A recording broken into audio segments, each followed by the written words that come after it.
Now, I'm going to be honest with you. When I was younger, I had a lot of anger in me, and I could be triggered by all sorts of things. Something somebody said, something that somebody did, body language, all sorts of things would trigger me. And I could have these real outbursts that would come in the form of anger, frustration, being defensive, withdrawing, ignoring, all sorts of things. And depending on the intensity of that outburst, it could leave a trail of devastation in its wake. And what I mean by that is how bad I would feel afterwards when I'd calm down, in terms of, have I upset somebody? Have I said the wrong thing? But also in how it could affect the relationships that I had with the people around me, friends, family, teachers, all sorts of things as I was growing up. And if anybody was to ask me, what's wrong? Where's this come from? What's the matter? I wouldn't be able to tell you. I wouldn't know. I would just have this reaction. Now, what I didn't realize at the time was that I was lacking something called emotional intelligence. Now, what do I mean by that? Well, emotional intelligence is the ability to perceive, evaluate, express, and manage our emotions. So it's the ability to understand what we're feeling, basically. It's all about feelings. The ability to understand and process what I'm feeling and why I'm feeling it, but also the ability to perhaps perceive somebody else's feelings and recognize how they're expressing their feelings.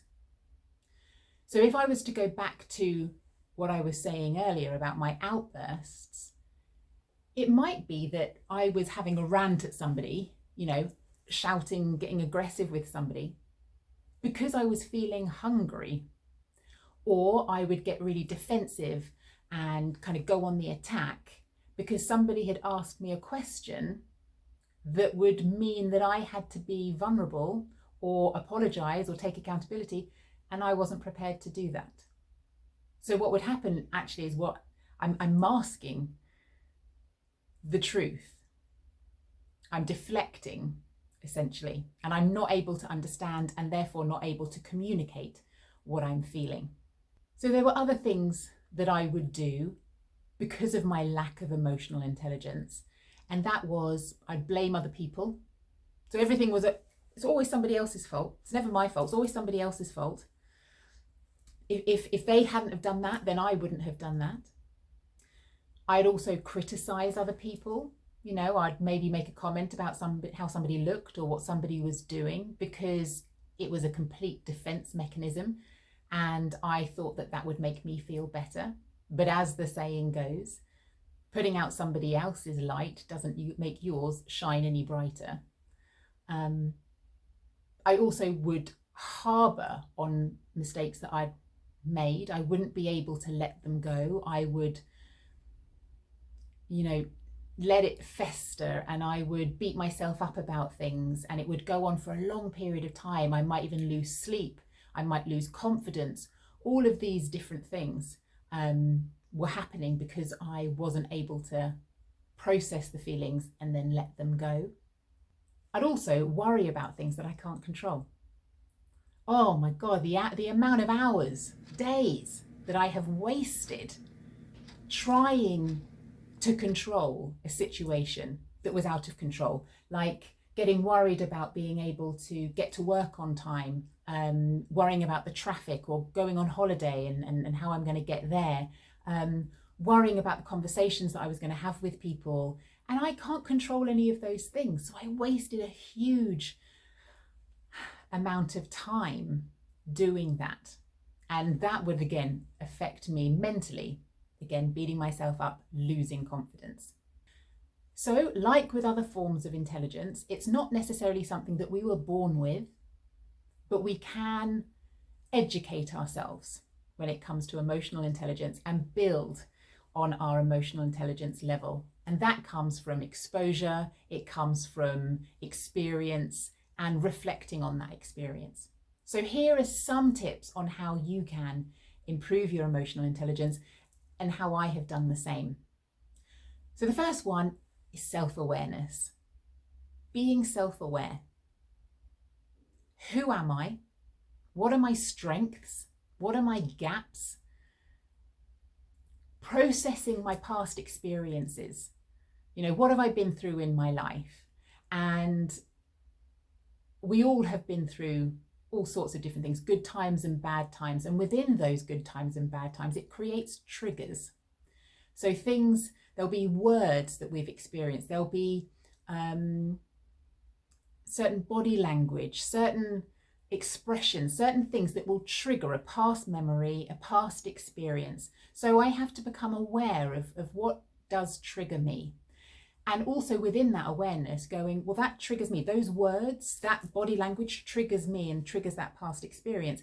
But that doesn't mean that that's what the other person is trying to do. They've had completely different experiences to me. So the word that they're using that is upsetting me might not have the same connotations for them. It may not have the same meaning for them. So by me becoming self-aware and recognizing my triggers, I'm then obviously able to manage the feeling around it and the way that I express my emotions and whatever it is that I'm feeling. So then comes self-regulation. So when I have been triggered, when I am feeling a certain way, can I manage myself so I don't have these outbursts that actually aren't connected at all? There's no connection, and it responds to that amygdala hijack about managing the emotions. And I actually did another video about this, which I encourage you to watch. I'll put the link in the description below. But understanding why we have these reactions to past experiences and triggers, and looking a little bit more about how we can manage them. But I have to be able to go, right, I'm triggered. Don't react, don't react, don't react. Process what's going on, what I'm feeling, understand, connect with that feeling, and then manage it. Whether that's let it go or seek clarification. Did that person mean what you think that they meant? Or to go, right, could we have a conversation about this in a more constructive way? The next one is to have empathy.